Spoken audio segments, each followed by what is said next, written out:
Vengeance, you say? Well, let's see what you got.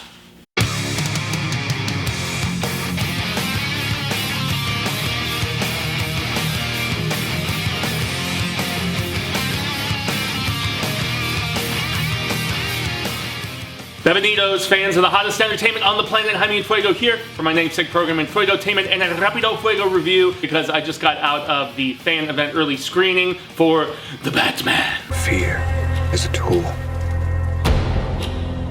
But when that light hits the sky, it's not just a call.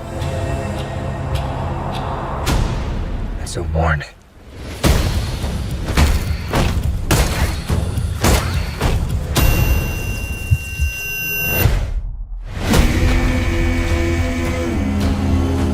I've been trying to reach you.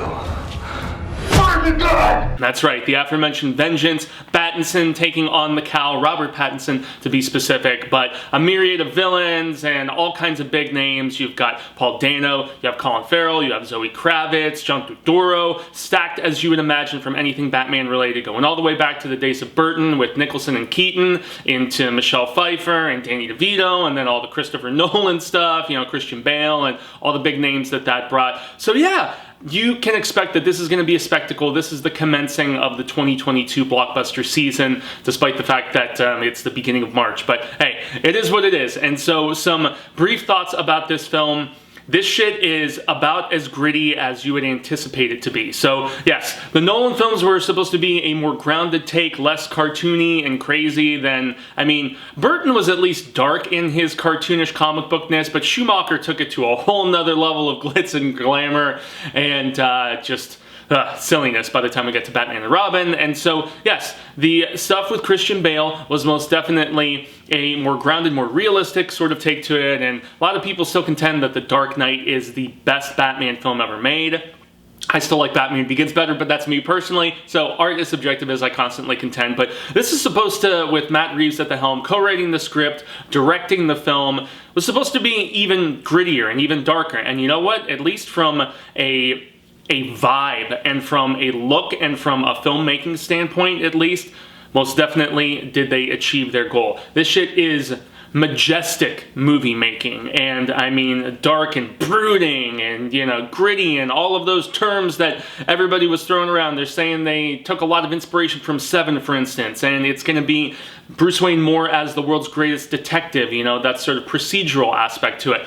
And it most definitely accomplishes that. The performances are top-notch. Now, while I will say Pattinson is a little overly emo brooding at times, especially earlier in the film, I feel like his character of Bruce Wayne, and this being year 2. So Batman Begins was essentially deriving inspiration from year 1, which was a comic book that was done, well, you know, it was supposed to be kind of shedding some backstory, not just on Commissioner Gordon, but also Bruce, and I believe that was from the same homeboy who did Sin City, but in any event, and also Dark Knight Returns. So yeah, this is year 2 though, and so we're not seeing another death of the Wayne parents, and this is spoiler-free, everybody, but yeah, so he's kind of, he's in the groove to a degree, but he's still very much scarred, he's still very much tormented by the death of his parents, and yeah, he's a man of few words earlier in the film. That you see the "I'm vengeance," you know, in the trailer, and that's right at the very beginning of the film, and I don't really think that's something spoilery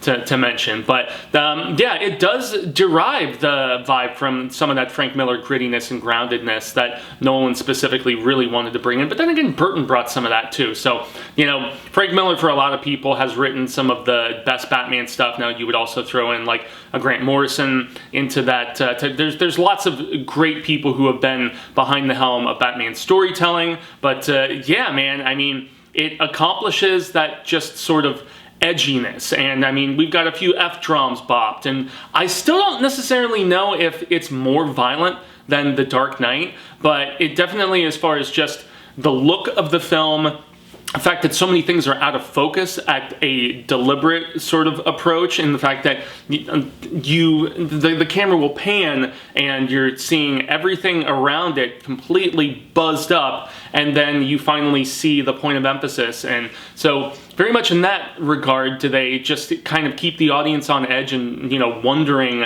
about, where they are, the locales and the scene of said crimes, so to speak, and also the costuming. I mean, I dig this new Batman look. These gauntlets that he's rocking almost kind of got like an Azrael vibe a little bit. If you've ever, checked out the Breaking of the Bat, Nightfall, Knight's Quest, and Knight's End and all of that, and what Jean-Paul Valley did. But and I'm still not super big in this Zoe Kravitz Catwoman look.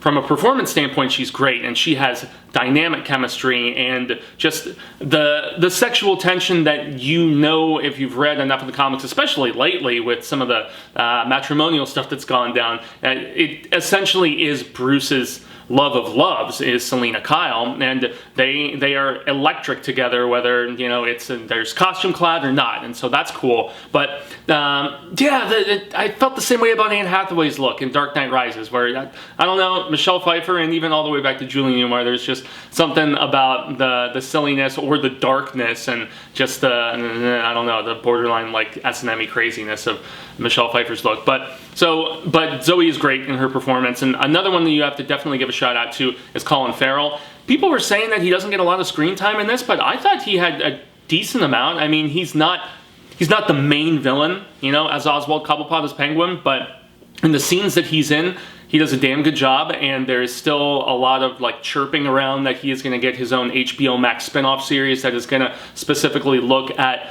more of this dark underworld of Gotham and, the crime aspect and whatnot. And, and if anything, if I'm going to segue into some Malo stuff, because I was just giving a ton of different Bueno stuff, a lot of good, and also the score, Michael Giacchino's score for this is rockingly awesome. It sets the mood so well, and he goes through all kinds of different, just building it up and breaking it down from a very simple little, very low on, just bassy piano little chord progression, which is great. And although there is also this rampant use of a particular Nirvana song that I wasn't quite as big of a fan of. It's like, Kurt at his most heroined out, I guess, but I guess it fits the desolate vibe that they're trying to go for with this. But yeah, so a lot of Bueno on display from, the way Matt Reeves put this film together, just how slick, but yet, I don't know, the just despair and the gloominess of this particular iteration of Gotham. It's like, okay, let's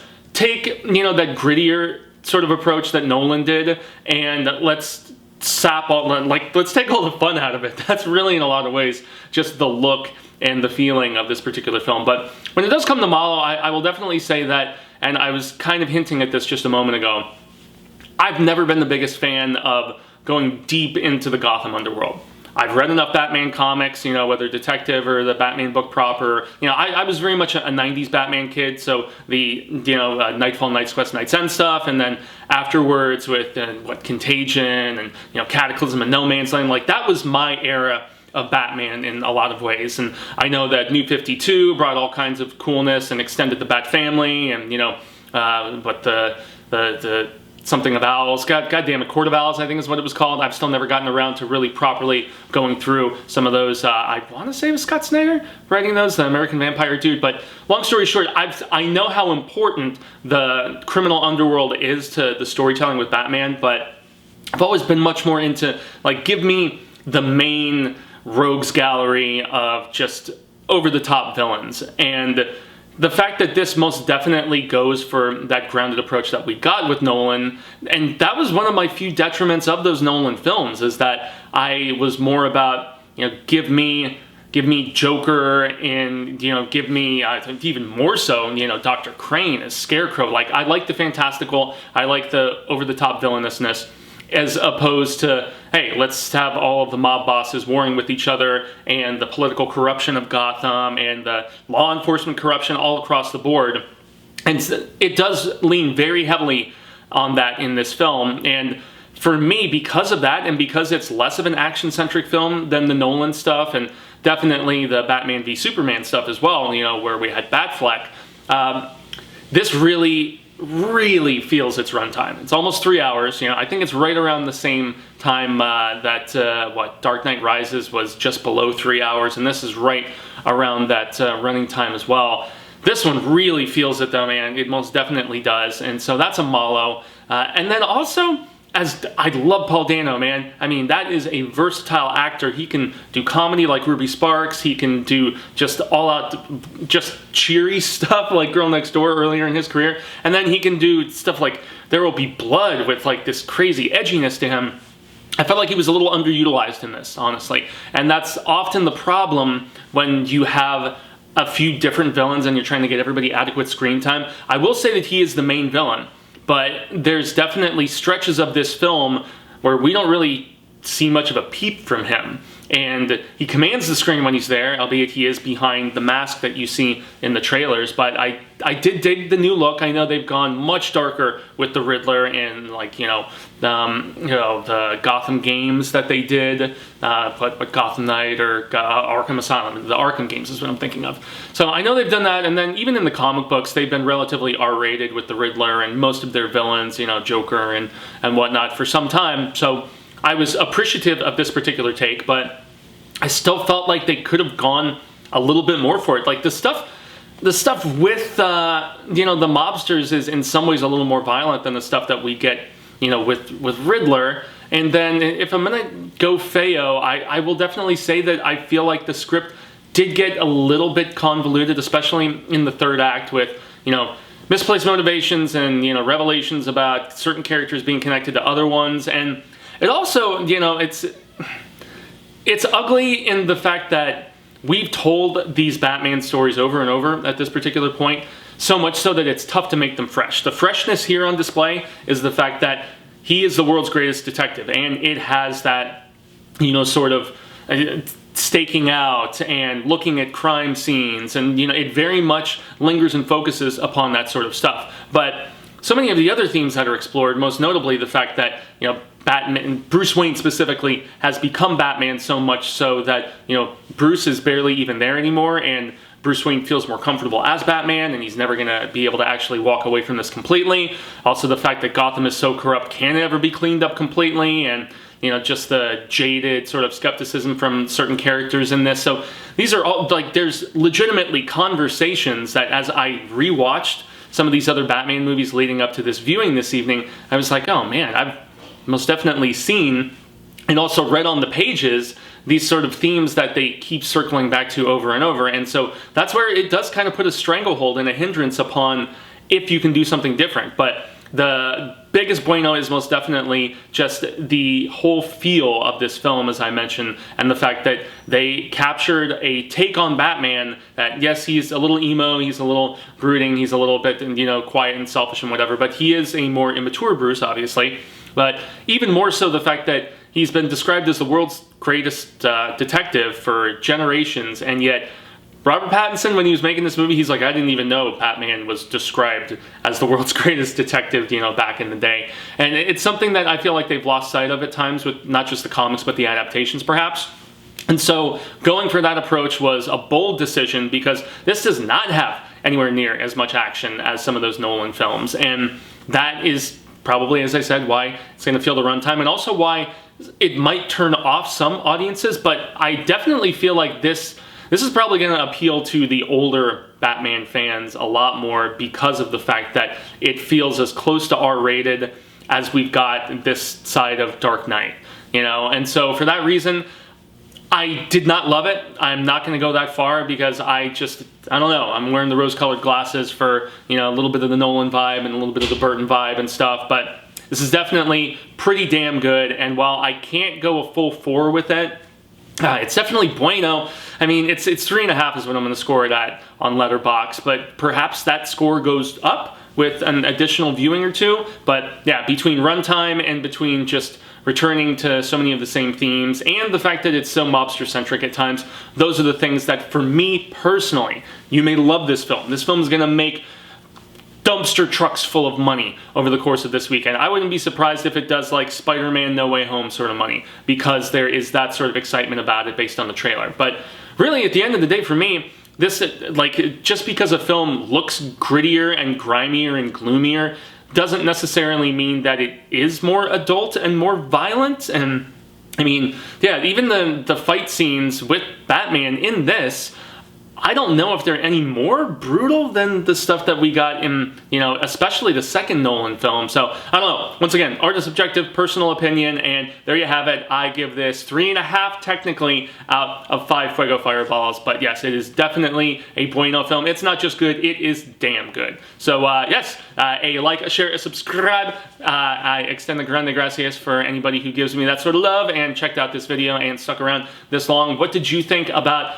The Batman 2022, and how do you think it stacks up in comparison with the Nolan films, or Batfleck, or the Burton and the Schumacher stuff and that 4-film iteration?